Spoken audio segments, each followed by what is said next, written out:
이번 시간은 행정행위 종류 중에서 그 복효적 행정행위를 보도록 하겠습니다. 나머지 부분들은 여러분들 기초개념에서 좀 봤기 때문에 이번 시간 그 파트에서 복효적 행정행위, 우리가 제3자요 행정행위를 말합니다. 이 부분을 정리하고 이 부분은 또 사례 문제와 관계돼서도 중요합니다. 특히 이제 원고적격, 또 행정소송에서 원고적격, 행정심판에서 청구인 적격과 관련해서도 중요하고, 청가인 적격 이런 거와 관련해서도 중요합니다. 그러면 먼저 정리를 하도록 하죠. 자, 우리 목차가 이제 우리 15번째 테마입니다. 테마별로 중요한 사항 볼게요. 우리가 이제 좁은 의미에서의 복효적 행정행위를 볼게요. 자, 이것을 이제 우리가 제3자효 행정행위라고 합니다. 그래서 우리 정리를 하셔야 합니다. 이렇게 정리를 하셔야 하는데, 일반적으로 이제 우리가 복효적 행정행위는 협의를 말하고 제3자요 행정행위를 말합니다. 그래서 정리를 하도록 하죠. 자, 먼저 보시면 우리가 이제 여기 행정청이 있어요. 좀 개념은 다 우리가 봤고, 특색이라든지 관련 문제를 정리를 하셔야 합니다. 보시면 여기 행정청이 있죠. 행정청이 있고, 자, 이 행정청이 상대방 갑에 대해서 1개의 행정행위를 합니다. 자, 1개죠. 1개의 행정행위를 합니다. 이렇게 한다는 얘기예요. 자, 이때 갑은 뭐예요? 상대방이라고 하죠. 상대방, 행정객체인 상대방. 자, 1개의 행정행위를 보통 이렇게 상대방이 이죠. 한 명, 상대방이 특정되어 있죠. 특정되어 있는데, 자, 이 상대방 이외에 다른 상대방이 나타나요. 상대방 이외의 다른 상대방, 우리가 이것을 뭐라고 하냐면, 자, 보세요. 자, 보시면 이걸 다가 제3자라고 합니다. 3자. 그죠? 예, 1인칭. 자, 이 갑을 기준으로 1인칭. 행정청은 2인칭이죠, 너. 그 다음에, 나, 너, 우리 이외에, 자, 다른 사람들. 다른 상대방들. 자, 보통 누군지 모르겠죠? 상식적으로 우리 법은 이렇게 행정 주체 측과 그 행정객체인 상대방을 특정해서 규율합니다. 보통 이렇게 행정 주체 측, 행정객체 이 상대방을 갖다가 이 당사자를 규율하고 있죠. 자, 이 제3자인데 이 상대방 이외의 갑 이외의 다른 상대방 이것을 타방 또는 타자로 시험 나올 거예요. 보통 제3자라고 하죠. 1인칭, 자, 2인칭, 나, 1인칭, 너 2인칭, 나, 너, 우리 이외에 다른 사람들. 누군지 몰라요. 누군지 모르기 때문에 법에서 규율하는 것은 어렵죠. 어려워서 보통 이 제3자를 규율하지 않습니다. 이 제3자가 누군지 모르죠. 그래서 우리가 이것을 제3자, 그 사람, 그 남자, 그 남자, 그 여자, 그 사람들. 누군지 모르기 때문에 제3인칭 명사를 사용하죠. 대명사, 그 사람들, 그 남자, 그 여자. 이렇게 하지 않습니까? 그래서 제3자예요. 나 이외에 다른 사람들을 말합니다. 자, 그러면 이게 뭐냐면 보통 사례에 잘 나오는 것이 LPG 충전소 설치 허가가 잘 나와요. 설치 허가 처분. 허가 처분이에요. 처분이죠? 이렇게 되는 거죠. 또는 이거 잘 나오고 두 번째 잘 나오는 것이 납골당 설치 허가예요. 납골당 설치 허가. 납골당이죠. 설치 허가 처분에 대해서 이렇게 되는 거죠. 납골당 설치허가 처분이죠. 이렇게. 자, 이렇게 하면, 자, 1개의 행정행위를 이 상대방에게 했는데, 이 상대방에 대해서 이렇게, 자, 이 상대방은 당연히 이렇게 이 수익적 행정행위죠. 수익적 효과가 발생한단 말이에요. 그죠? 수익적 효과가 발생해요. 그런데 LPG 충전소 설치허가든 납골당 설치허가 처분은 이 사례가 두 개 관련해서 잘 나옵니다. 이 사람들이 인근 주민이라고 합시다. 인근 주민. 인근 주민들이에요. 인근 주민들은 이때 어떻습니까? 수익적 효과가 발생해요. 침입적 효과가 발생해요. 이렇게 다른 사람들에 대한 행정행위가 이 반대로 이렇게 이해가 상반돼요. 이해가 상반되죠. 대립 당사자 구조, 3명 구조죠. 이해가 상반됩니다. 이렇게. 어떻게, 그죠? 또 반대로요. 만약에 이 인근 주민들이 막 더 일어났어요. 막 일어나가지고 막 데모하고 또 선거철을 갖고 오니까 슬그머니 구청장이 이 허가처분을 철회, 취소겠죠. 그럼 어떻게 돼요? 반대로. 이 반대로 이렇게 되겠죠. 예? 여기가 이제 침입적 효과, 이렇게. 예? 수익적 효과 이렇게 발생할 수 있어요. 맞죠? 이렇게 이해가 상반된단 말이에요. 만약에 이걸 만약 철회해서 철회할 경우는 어때요? 철회할 경우는. 막 데모니까, 이 사람들은 데모니까 막, 슬그머니 철회해 주죠. 그럼 반대 효과가 된단 말이에요. 이렇게.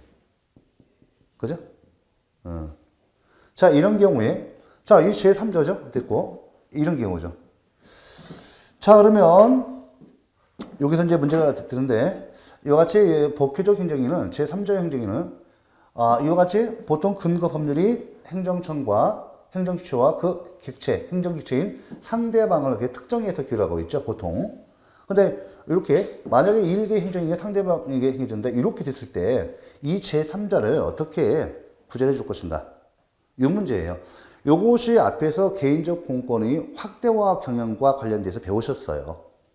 자, 여러분들 근거 법률이 된다면 보세요.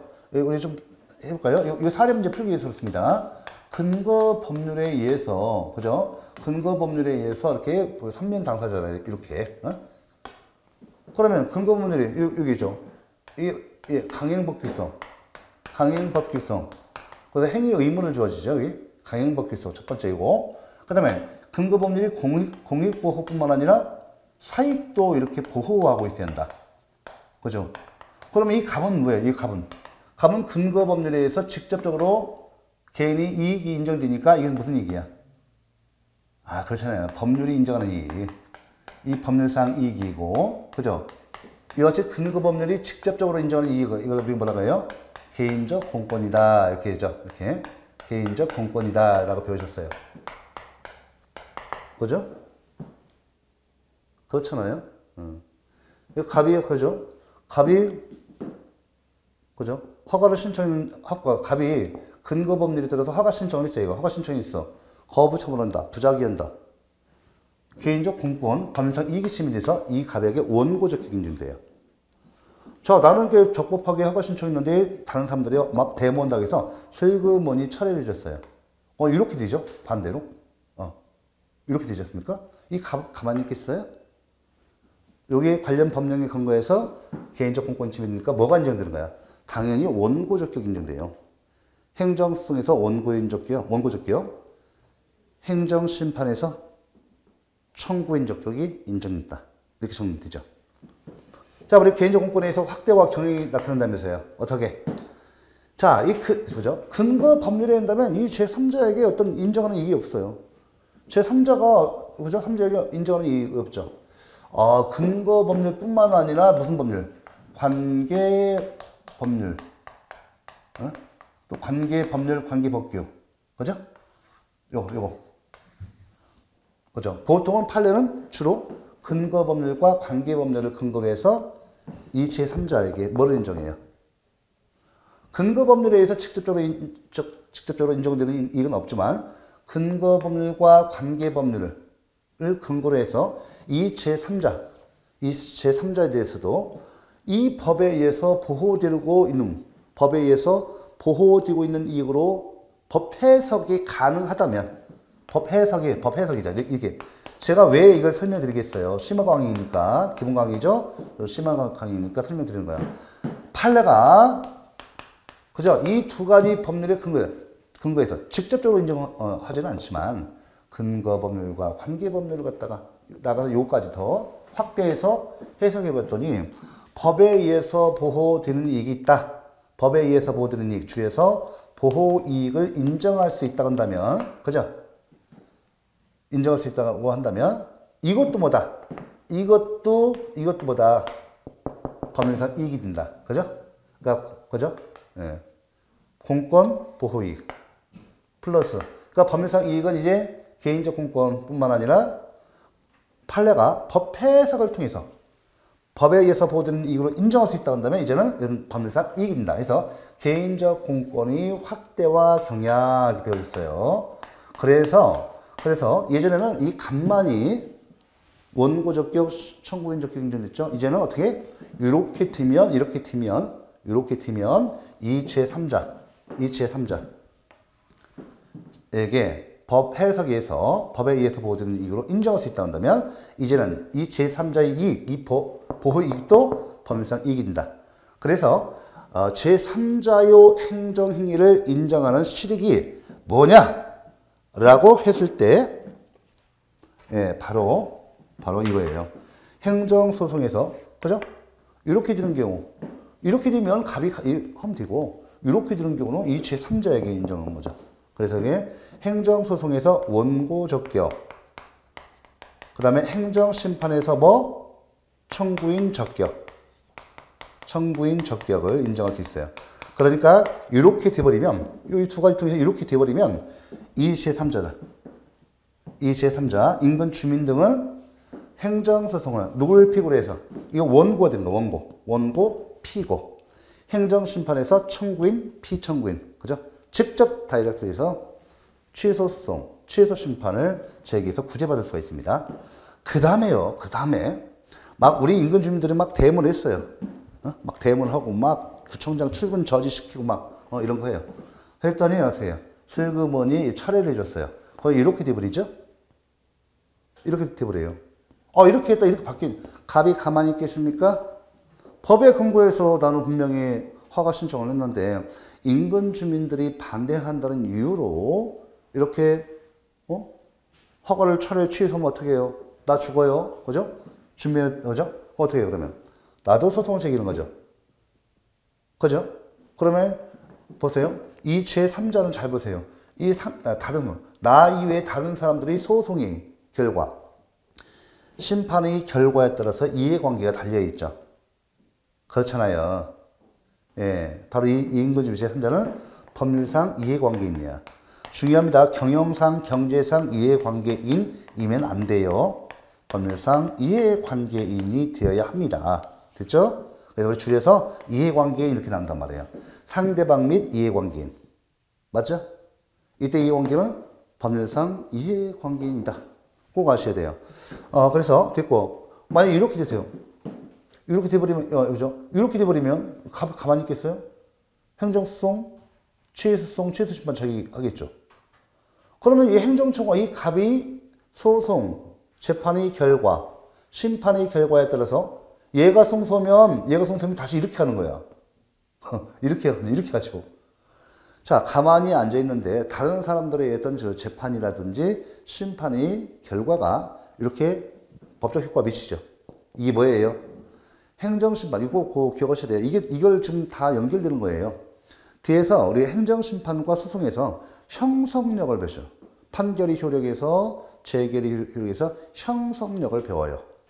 이 재결의 효력, 판결의 효력으로서 형성력에 의해서 이 당사자뿐만 아니라 당사자를 넘어서 이 제3자에게도 그 효력이 미쳐요. 그래서 뭐를 인정한다? 가만히 있으면 안 되겠죠? 자, 여기에서 이 제3자를 갖다가 참가인 적격 인정. 이 소송과 심판에 취소소송과 취소심판에 참가인 적격을 인정합니다. 참가인 적격을 인정해서 자 이렇게 되면 소호 책임은 누구 편 들어야 돼? 행정청 승소를 도와야죠. 승소를 도와서 이쪽이 이기게끔 해야죠. 그래야 내가 이 수익을 지킬 거 아닙니까? 참가인 적격. 요걸로 인정하는 실익이 있어요. 제3자요 행정행위를 인정하는 실익. 이 사례 문제와 관련해서 같이 한 거예요. 그래서 여기서 이렇게 이 둘 간에 이런 경우죠. 이런 경우 이 둘 간의 행정소송과 즉 취소소송과 취소심판이 결과가 이렇게 미쳐서 이해관계 여부가 그 효력이 미치니까 참가인 적격을 인정하죠. 그래서 이렇게 이제 사례 문제가 잘 나와요. 공권의 확대와 경영과도 잘 나오고. 요거는 제가 이제 인근주민 같은 경우는 우리 인인소송이라 요즘 다 할 거예요. 책 제가 정리할 겁니다. 인근주민은 뭐예요? 인인소송. 이웃주민 간의 인인소송이라고 해요. 그죠? 인인소송만 있는 것이 아니에요. 여기 또 가지고 이거 볼까요? 뭐가 있어? 경업자 소송이 있어요. 이것도 말하셔야 돼. 경업자 소송도 사례 문제로 가끔씩 나옵니다. 판례 나옵니다. 그 다음에 경원자 소송이 있어요. 이렇게 해서 가볍게 공부를 해 놓으셔야 돼요. 경업자성은 이제 요거 사례가 잘 나오죠. 우리 담배법 있죠. 담배법에 보면 그 근거 법률에 보면 그래서 50m 제한 규정이 있어요. 담배 가게, 그죠? 담배법은 우리 행정법, 공법입니다. 50m 제한이 있어요. 설치 제한, 허가 제한이 있어요. 그러면 여기서 볼까요? 이 제3자가 누구냐면요. 자, 우리 경업자성 보겠습니다. 이게 경업자성이에요. 자, 이 제3자가 기존 일반 담배 판매업자 인이어스인데 볼까요? 여기 써볼까? 여기 보면 기존 일반 담배 판매업자예요. 기존 일반이에요. 일반 담배 판매업자입니다. 자, 이렇게 되죠. 그럼 이 값은 누구겠어요? 이 상대방. 신규 일반 담배 판매업자요. 일반 담배 판매업자. 이거죠. 자, 우리 담배법에 있어요. 담배법에. 이 담배법이에요. 근거법. 담배법인데 50m 제한 규정이 있어요. 50m 규정. 그래서 A 구역이에요. A 구역. 여기에 이미 누가 있어요? 이 제3자. 얘를 을이라고 합시다. 을. 을이야, 을. 이 사람 을이야. 제3자 을입니다. 을이라는 기존 일반 담배 판매업자가 있는데 행정기관이 50m 제한 규정 담배법 그 위반해서 떡하니 신규 일반 담배 판매를 허가 내줬습니다. 자, 가만히 있겠습니까? 이러면 가만히 있으면 안 되겠죠? 자, 어때요? 이 신규 담배 딱 내주면 이 기존 을 담배 판매업자 가만 안 있겠죠? 뭘 해야 돼요? 그죠? 행정청이 이 갑에 대한 담배 판매업 허가를 취소해달라 해서 취소송 제기해서 구제해봤죠. 그러니까 기존 일반 담배 판매업자 간에는 뭐가? 그렇죠. 법에 의해서 보호되는 이익, 그죠? 법에 의해서 보호되는 이익을 판례가 인정했어요. 담배법이 직접적으로 을이라는 일반 담배 판매업자 허가는 뭐예요? 허가의 법적 효과는 일반적으로 반사적 이익, 사실상 이익을 주는 거예요. 우리 일반 국민한테. 자, 봐보세요. 옛날에는 행정청이 이 신규 일반 담배 판매업자 허가 주잖아요? 그렇잖아요. 그죠? 이 허가죠. 허가에서 우리 국민들이 받는 이익은 뭐예요? 자, 예를 들어 봅시다. 허가가 주어져. 혹시 갑에게 허가가 주어졌는데요. 이 허가를 통해서 우리 국민들이 받는 이익은 뭐예요? 반사적 이익, 사실상 이익이에요. 그러면 보세요. 옛날에 어떻게 했냐면 허가에서 우리 국민들이 받는 이익, 우리 기존 일반 담배 판매업자죠. 자기가 받은 이익, 허가에서 받은 이익 있잖아요. 이거 반사적 이익이에요. 사실상 이익이에요. 그런데 사실상 이익, 반사적 이익인데 떡하니 또 이렇게 갑에게 또 허가를 내줬다. 허가를 내줘서 침해되는 거 어떻게 해요? 반사적 이익 침해되니까 이 사람도 결국 허가에서 받는 이익은 사실상 이익, 반사적 이익이니까 자기가 종래 받아왔던 허가에서 받는 이익, 사실상 이익, 반사적 이익이죠. 이렇게 된다 하더라도 그 침해되는 경제상 이익이죠. 담배 가게에 붙어 있으면 그동안 팔려 300만 원 매출이다. 그 다음 바로 옆에 붙으면 150만 원밖에 안 나와요. 이 경제상 이익이 침해되죠. 경영상 이익 침해되죠. 예전에는 다 반사적 이익으로 봤습니다. 그래서 원고적 교육을 인정하지 않죠. 일반적으로 인정되지 않는데 예외적인 판례가 허가에 의해서 우리 국민들이 받는 이익은 뭐다? 기존의 담배 판매업자 반사적 이익이 있어요. 자기가 받는 건 반사적 이익이야. 법률상 이익이면 가만히 있죠. 원고적 교육이 인정되잖아요. 허가에서 받는 이익, 자기가 받는 이익은 반사적 이익, 사실상 이익이고 다른 사람에게 내줬다고 해서 자기가 침해된 이익은 무슨 이익? 반사적 이익 침해된 거예요. 그래서 원고적 규칙을 인정하지 않았지만 예외적으로 이렇게 요거 꼭 아시라. 첫 번째, 두 번째. 이 담배 판매업자 이거죠? 예, 이것은 바로 경업자성이인데 판례가 나와요. 그러니까 일반 담배 판매업자 간에 기존 일반 담배 판매업자 예전에는 반사적 이익, 사실상 이익이 침해됐다고 봤지만 이건 판례 변경에서 제가 말씀드렸죠? 판례가 법 해석을 통해서 이렇게 예외적으로 원고적 격, 법률상 이익 침해로 인정해서 쭉 보호 이익 침해, 즉 법률상 이익이 침해돼서 원고적격, 청구인적격 인정해서 소송적에서 인정했죠. 그래서 일반 담배 판매업자, 기존 일반 담배 판매업자에 대해서 신규 일반 담배 판매업자에 대한 허가는 예외적으로 반사적 이익이 아니라 법률상 이익을 침해해서 기존 일반 담배 판매업자에게 원고적격을 인정했다. 끝. 다 됐죠. 자, 요거 나오고 가끔 또 나옵니다. 이거 가끔 나오고 이 두 가지는 종종 잘 나오고 사례 잘 나오고 판례 문제로서 잘 나옵니다. 판례 다 있고 그 다음에 한 가지 더 봐야 할 것은 경원자 소송이에요. 경원자 소송입니다. 경원자 소송. 이 경원자 소송은 뭐냐면 경원자 소송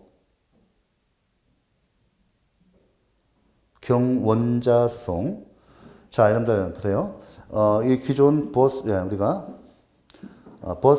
기존 버스. 자, 우리가 보시면 여객 자동차 운수사법이 있어요. 여객 자동차 운수사법이 있습니다. 여기 A 노선이 있어요. 여객 자동차 운수사법에 보면 자, 기존 노선, A 노선에서 일개 업소에 대해서만 허가를 내줬어요. 이때 여객 자동차 운수사법 이 면허는 특허입니다. 아시겠죠? 우리 뒤에서 배우는데 허가라는 이름이 있다 하더라도 그 법적 성질이 뭐냐? 이름 형식은 허가지만 그 법적 성질은 특허예요. 자, 특허는 여러분들 권리를 설정해 주는 행위죠. 그러면 예를 들면 여기서요. 자, 여객 자동차 운수사법상 자, 일개 회사에 대한 버스 노선 지정. 그러면 갑을병이 있어요. 갑을병이 있는데 보세요. 을과 병이 여기 또 있고 을과 병이 자, 갑을병 이렇게 세 명이 경쟁적으로 저한테 여기 여객 자동차 운수사법상 그죠? A 노선에 대해서 나한테 면허를 내주세요라고 해서 서로가 경쟁적으로 원하죠. 경쟁적으로 원해요. 그러면 그 중에서 갑을병 중에서 갑에게 노선 지정을 해줬다는 거예요. 그러면 자, 제가 분명히 말씀드렸어요. 운수사업 면허에 의한 버스 노선 지정은 특허예요. 권리 설정 행위죠. 황금 말이죠. 뭐 자기 독점한 거 아닙니까? 뭐 많은 이익이 나요. 서로 치열하게 경쟁하죠. 그죠? 그래서 보통은 아주 흑자 노선은 한 개, 두 개에다가 그 나머지 적자 나는 구성 딱 적정한 이윤을 남기도록 이렇게 배분을 해줍니다. 배분을 해줍니다. 그렇죠. 그래야 통곡대도 올라가죠. 적자 노선만 가면 누가 그 사고를 합니까? 안 쳐? 자, 그렇게 해서 그 관계에서 보세요. 그러면 을병은 뭐예요? 경원자. 그러니까 경업자 소송 같은 경우는 서로 업소가 경쟁적인 관계죠. 둘이. 근데 여기서는 서로가 경쟁적으로 경원자 소송 같은 경우는 일개 허가, 특허를 원하는 거죠. 여러 명이. 그래서 한 명에게만 줘요. 그죠? 경업자 소송은 기존에 있는 그죠? 어떤 영업에 대해서 새로운 영역, 기존 영업에 대해서 신규 영업을 주는 거. 그죠? 약간 그거 틀리죠? 그렇지만 성질은 똑같습니다. 그래서 이거 다 경원자 소송이라고 해요. 그래서 우리가 이때 을 떨어진 을병이 있죠? 을병은 뭐예요? 원래 내가 더 적합한데 가격이 줬다가 불만이죠. 내가 더 여기서 법률성 그 요건이 갖춰졌는데 가격에 위법하게 또는 부당하게 이렇게 났다는 거죠. 그래서 내가 이제 이에 대해서 소송을 청구할 수 있어요. 취소송을 제기할 수 있죠. 야, 갑이 나보다 훨씬 더 실적도 안 좋고 내가 훨씬 더 영업도 많이 했고 근거 법규 잘 준수했고 내가 그 허가 요건에 더 적합한데 왜 가격이 내렸을 때 했어? 너희가 잘못됐어. 위법 또는 부당이야. 취소송 제기할 수 있다. 그래서 중요한 것은 요겁니다. 가장 큰 실익. 제3자요 행정행위를 인정하는 큰 실익. 자, 그래서 이제 사례 문제까지 다 같이 이렇게 해서 이런 문제 나오니까 보셔야 돼요. 가처분성 인정되는 거죠. 자, 이렇게 보시고, 그러면 이제 여기 우리 교재를 좀 봐볼게요. 여기 지금 의 부분에 다 설명드렸어요. 여기 보면, 의에서 여러분들 그 두 번째 줄 끝에 환경 규제, 독점 규제, 소비자 보동 규제 행정의 영역에서 논의가 활발합니다. 자, 이런 예로 A번 보세요. 행정청이 인근 주민에게 불이익을 주고 당사자에게는 이익을 주는 연탄공장 건축 허가를 하는 경우의 인인소송 또는 이웃소송이라고 해요. 기존 일반 담배 판매업체에 대한 신규 일반 담배 판매업체에 대한 허가를 주는 경우의 경업자 소송, 일개의 버스 노선의 여객 자동차 운송사업면허를 받은 자와 받지 못한 경우의 경원자 소송을 줄 수 있다. 사례는 좀 나와요. 그대로 이거. 그 다음에 이제 여기 특색 보세요. 이 제3조 행정은 어때요? 그렇죠? 이와 같이 이해가 상반되고요. 이해가 상반되고 상대방과 제3자 간의 이해가 상반되고 삼면관계, 삼각관계라는 거죠. 삼면관계를 이룬다. 그 다음에 또 한 가지 말씀드리고 싶은 것은 보통 그 근거법규에서 제3자 보호 규정이 원칙적으로 없어요. 원칙적으로 없는데 지금 현재는 행정이 민주화되고 권리의식이 강화되다 보니까 많은 그 소요 사태가 벌어져. 뭐 대응을 한다든지 뭐 이렇게 있는 행정에서 큰 어려움을 겪어요. 그래서 점차로 근거법률에서 이제는 제3자 보호 규정을 두고 있는 이유가 있습니다. 예를 들면 우리 건축법에서 건축을 하면 뭐라고 해요? 건축을 하면 그 인근에 있는 그 주민들 있죠? 바로 붙어 있는 공사장 기준으로 해서 뺑원 그래서 어때요? 먼지 나죠. 막 그 큰일 나서 때리죠. 엄청 시끄럽습니다. 또 고3 수험생들 있으면 공부를 못 해요. 그래서 많은 민원이 제기되죠. 그래서 건축법상 예를 보면 건축을 하면 신축구 하려면 그 옆에 있는 동의, 제3자의 동의를 이렇게 받도록 돼 있어요. 주장 찍어갖고 와 이렇게 합니다. 그래서 떡 들고 가서 기다 사정하고 수험생이 있느냐 또 어린 나이가 있느냐 어린 나이가 있으면 점막이 됐으면 막 꽝꽝꽝 하면 애가 잠을 잘 수가 없잖아요. 그럼 잠깐 뭐 친정에 가 있다든지 어디 가 있어야 하잖아요. 응? 소리가 막 너무 나고 먼지 엄청 납니다. 그냥.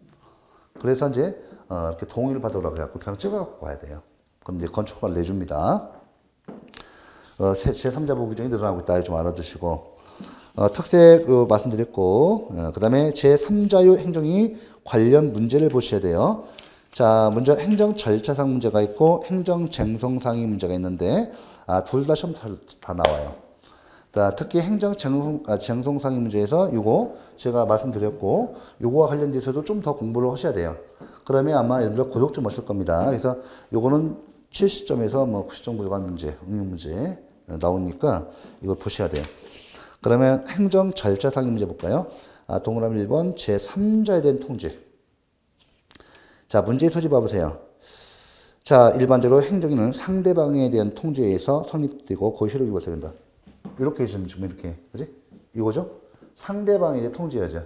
영업허가, LPG 충전소 설치허가 처분에 대한 통지. 그죠? 예. 자, 그런데 제3자의 행정이 있으는 성립 및 효력 발생을 위하여 상대방 외에 제3자에 대해서도 통지되어야 하는지 문제입니다. 자, 보통 이 당사자죠. 3당사자가, 2당사자가 보통 이렇게 뭐 영업정지 처분한다, 뭐 이렇게 그죠? 이렇게 하면 사전에 알려줘야 돼요.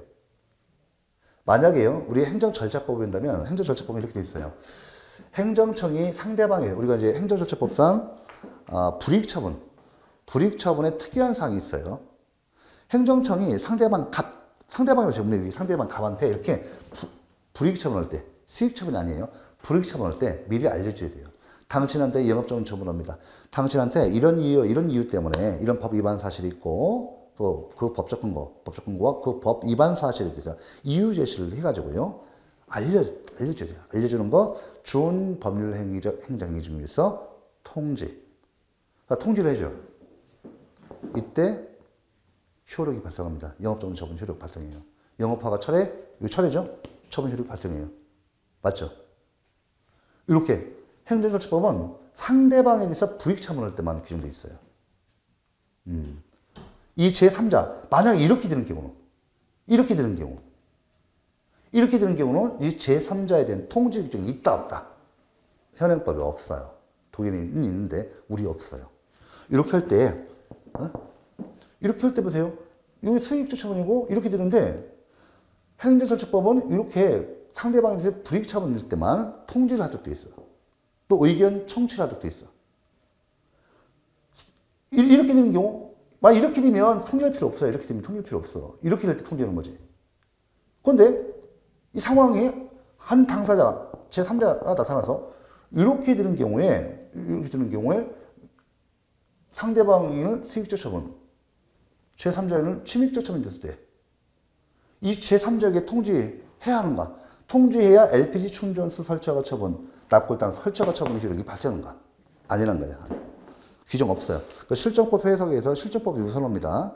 자, 이게 문제들인데,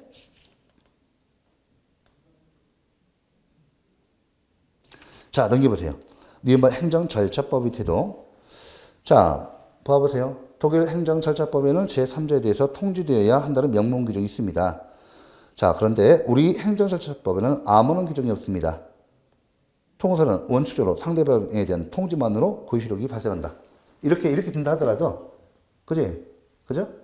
행정절차법에는 이렇게 되는 경우, 제3자에 대한 통지 규정이 없어요. 그래서 이렇게 된다 하더라도 통서는 그래서 통서 판례가 행정처분이죠?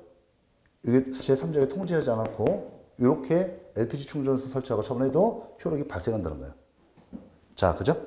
자, 그 다음에 2번. 행정 절차의 참가, 이해관계인인 제3자에 대한 사전 통지 등. 자, 문제의 소지 보세요. 제3자의 행정에서는 행정처분 전에 이해관계인이 청문 등 행정 절차에 참가하는 것이 중요한 의미를 갖습니다. 그런데 어느 범위 제3자가 어떤 처분의 경우에 절차에 참여할 수 있는지가 문제됩니다. 자, 이렇게 되는 경우, 보통 보세요. 보통은 행정처분, 불이익처분, 제가 말씀드렸죠? 행정처분, 불이익처분, 상대방에 대해 불이익처분할 때, 이렇게 될 때, 사전 통지, 의견 청취. 의견 청취 제도는 청문, 공청회, 의견 제출 이렇게 세 가지가 있어요. 그 세 가지를 갖다가 의견 청취 제도로 합니다. 아, 이렇게 할 때는 이렇게 돼 있는데, 이렇게 될 때는 이 제3자한테 의견 청취를 해야 하는가? 이 문제도 발생해요. 우리 행정절차법 볼게요.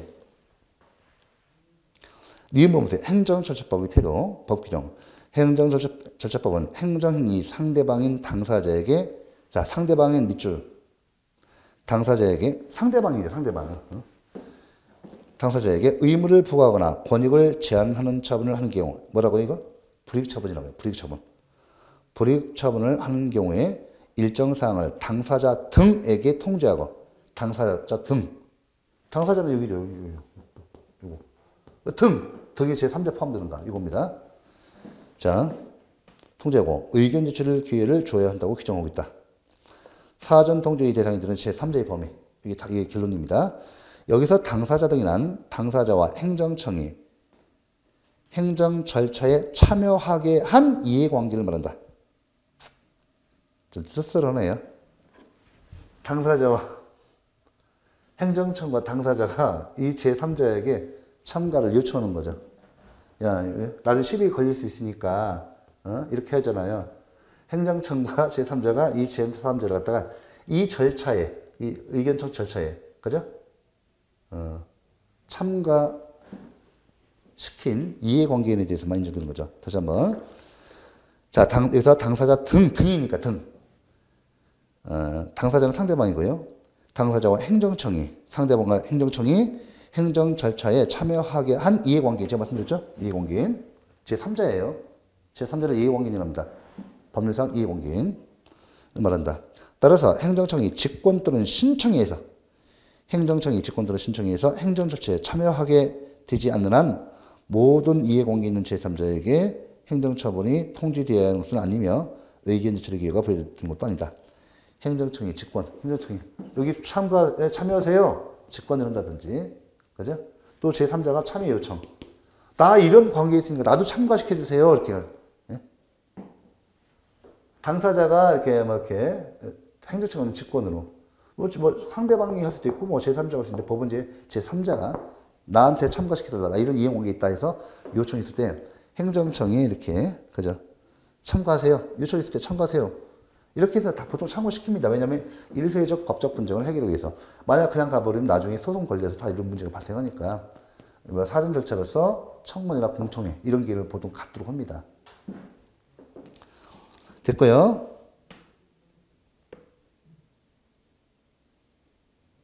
모든 이용기는 아니에요. 부산에 있는 이게 서울 뭐 동작구 다는데 동작구 이외에 부산 사람 안 돼요. 자, 행정쟁송상의 문제 봐볼까요? 여기서 이제 원고 적격 및 청구인 적격 인정도 있어요. 다 설명드렸습니다. 그 다음에 판결이 제3자요. 밑줄. 제가 이제 판결이 제3자는 판결이 형성력. 판결 재결이 제3자는 판결과 재결이 형성력에 해당됩니다. 했죠? 예. 판결이 제3자였기 때문에 판결이 이 둘 간에 이렇게 돼 있어요. 막 대모 있다 이렇게 돼 있어요. 이렇게 돼 버렸어요. 가만히 있겠죠. 행정소송, 행정심판 제기하면 그 심판의 결과, 소송의 결과가 제3자에게 그 효력이 미쳐요. 그래서 참가인 적격, 가만히 앉아서 그 효력이 미치니까 참가인 적격 인정한 거예요. 예. 그래서 우리가 동그란 3번, 2번, 3번 다 관련 있는 내용입니다. 그 다음에 제3자의 재심청구, 제3자의 재심청구 인정됩니다. 예. 여러분들, 참가인 적격이 인정되는데, 예? 이 제3자에게 참가인 적격이 인정됐어. 근데, 참가할 수 없는 정당한 사유가 나한테 있어, 제3자인 나에게. 그죠? 참가할 수 없는 정당한 사유가 있음에도 불구하고, 판결의 효력을 미치는 것은 너무 억울하잖아요. 너무 억울하잖아. 재결의 효력 미치는 거. 너무 억울해. 그럼 어떻게 해? 나 그냥, 그때 마침 내가 소송에 좀 참가를 했더니, 사고 나서 교통사고, 병원에 가 있어요. 그럼 참가 못 하잖아요. 급히 또 외국에 일이 있어서 막 사업상 막 급해서 갔어. 못 와요. 그럼에도 이 판결의 효력이 나한테 미치면 억울하니까 이때는 소송이 다 끝나고 나서도 재심사유. 예를 들어서 재판이 뭐 이렇게 재판이 뭐 법령, 헌법이나 법령 등의 중대한 위반이 있을 때 또 사기를 또 재판을 끝냈을 때 증거 조작에서 이겼을 때 재심사유를 예외적으로 인정합니다. 됐죠? 이거 다 연결되는 거예요. 그러니까 이거 다 재심 청구 인정됩니다. 제3자. 처분이 집행정지 5번. 여러분들 꼭 아세요. 행정소송이나 우리 취소송, 행정소송이나 행정심판은요. 취소심판, 취소송 제기한다더라도 내가 억울했어. 내가 제기해야겠어. 내가 상정철픽을 해서 취소송 피청구인에서 취소심판 제기했다더라도 LPG 충전소 설치허가 처분 있잖아요. 여기 든 거잖아요. 집행정지 안 돼요. 꼭 기억하세요. 뒤에서 배우면 행정심판에서. 자, 이럴 때 이 효력이 정지되지 않습니다. 우리나라는 집행부정지가 원칙이야. 우리나라는 가구제 제도로서 집행부정지가 원칙이야. 집행부정지가 원칙이다. 그래서 내가 취소심판, 취소소송 제기하면서요. 이 LPG 충전소 설치허가 처분에 대해서 납골당 설치허가 처분에 대해서 그 효력을 집행 정지를 신청해야 돼요. 취소심판과 취소송을 제기하면서 집행 정지 이 효력, 처분의 효력을 재판이 끝날 때까지 소송이 끝날 때까지 집행을 정지해달라고 집행정지를 신청해야 합니다. 집행정지 신청 안 하면 그대로 효력 발생해요. 이거. 그래서 집행정지를 신청해야 한다. 아셨죠? 집행이 처분이 집행정지. 부정지가 원칙이니까 집행정지를 신청해야 한다. 쟁송제 기간 중요합니다. 이거 봐볼게요. 여러분들, 자, 여기 6번도 다 보셔야 돼요. 여기 행정소송법 및 행정심판의 규정이 있고 제3자유 행정의 처분성 봐볼게요. 제가 취소심판, 취소송 똑같아. 취소심판을 예를 들게요. 이 상대방은요. 자, 원고적격, 청구적격이죠. 행정심판 측에 있어. 처분이 있음을 안 날로부터 90일 이내, 처분이 있었던 날로부터 180일 이내. 이 둘 중에 하나 먼저 경고가 되면 취소 심판 제기할 수 없어요. 즉 불가정력이 발생해서 취소 심판을 제기할 수 없습니다. 그래서 보세요. 행정청이 상대방 갑에 대해서 LPG 충전소 설치허가 처분이 있음을 이 제3자가 잘 알까요? 모를까요? 몰라요. 옆집에 무슨 일이 빈 공터에다 무슨 뭐 뚝딱뚝딱 뭐를 뭐 파네? 무슨 원어? 알 수가 없습니다. 처분이 있음을 안 날로부터 90일, 처분이 있었던 날로부터 180일 중에서 뭐가 적용된다? 처분이 있었던 날로부터 180일. 이 기간 적용됩니다. 꼭 기억하셔야 돼요. 아시겠죠? 소송도 마찬가지야. 90일이 아니라 1년이야. 아시겠죠? 근데, 자, 180일과 1년, 90일 아닙니다. 180일과 1년 적용되는데, 180일과 1년은요, 불변기간이 아니에요. 90일은 무조건 불변기간입니다. 근데 예외적인 180일과 1년은 그 예외가 있어요. 보세요. 처분이 있었던 날로부터 180일 내에 취소 심판을 제기한다. 다만 정당한 사유가 있는 경우는 그러하지 아니하다. 소송도 마찬가지로 1년 이내에 제기합니다. 처분이 있었던 날로부터 1년 이내에 제기해야 하는데 다만 정당한 사유가 있는 경우는 그러하지 아니하다. 그래서 보통 제3조 행정에서 심판 청구기간, 소송, 취소소송 제기기간을 1년과 180일이고 1년과 180일이 지나서도 할 수 있다. 왜? 단서규정. 다만 정당한 사유가 있는 게 그러지 않다. 이때 이 제3자에는 정당한 사유가 있다고 판례가 인정합니다. 그래서 180일과 1년이 원칙적인 기간인데 이 기간보다 더 기간 지나서도 심판 청구, 취소 심판 청구, 취소소송 제기 가능하다. 이 내용 다 되어 있습니다. 받으시고요. 그래서 여러 가지 쟁송 제기 기간이 꼭 해놓으셔야 돼요. 참 잘 나오는 겁니다. 사례 문제와 관련해서도 처음 나옵니다. 올해 나왔어요. 작년도 나오고. 자, 7번 고지 보세요. 고지 보시고. 그 다음에 행정이 취소 철회. 남들 보세요. 행정이 취소. 이렇게 처분을 내줬다가 취소 철회한다. 이렇게 이해가 상반되죠. 우리 협의 비례 원칙이 뭐예요? 우리 비례 원칙, 광의 비례 원칙이 적필상, 상당성의 원칙, 이익 총량의 원칙, 상당성의 원칙, 협의 비례 원칙 같은 말이에요. 이익 총량을 해야 돼요. 아시겠죠? 예. 취소 철회 이익 총량을 해야 합니다. 자, 이번 시간 여기까지 했고요. 여러분들, 지금 우리가 기본 강의에서 중요한 테마 위주로 가겠습니다. 시험 나올 수 있는 거 최대한 70점에서 9점 구간 문제, 사례 문제와 관련해서 기본 이론 다 정리했습니다. 또 사례 정리했습니다. 자, 이번 시간 수고 많으셨습니다.